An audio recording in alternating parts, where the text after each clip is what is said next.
છોટાઉદેપુર જિલ્લા કલેક્ટર ગાર્ગી જૈને વહેલી સવારના નસવાડીથી સ્ટેચ્યુ ઓફ યુનિટી સુધી 37 કિમીની સાયકલ રેલી યોજી હતી। 16 માર્ચના રોજ યોજાનાર કવાંટ ગેરમેળાના પ્રચાર પ્રસારને લઈ આ રેલી યોજી હતી। કલેક્ટર, ડીડીઓ, એસપી સહિત જિલ્લાના અધિકારીઓ, કર્મચારીઓ સાયકલ રેલીમાં જોડાયા હતા।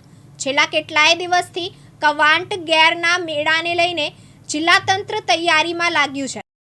16મી તારીખે સન્ડે આપણા ગેરના મેળાના આયોજન કવાંટ ખાતે છે, તો એના પ્રચાર માટે બધા લોકોને ખબર પડે કે ગેરના જે મેળા છે એમાં આપણે આવવાના છે અને જે આપણી બધી ટ્રાઇબલ પોપ્યુલેશન છે એમની શું વિડીયો છે, કેવી રીતે આ લોકો આપણી લાઈફ વ્યતીત કરે છે, એમના ફેસ્ટિવલ ફેર કેવી રીતના હોય છે, આ જાણવા માટે આ ગેરના મેળા દર વર્ષે થાય છે અને આ વર્ષે પણ એમની રીતે આ લોકો આયોજન રહ્યા છે।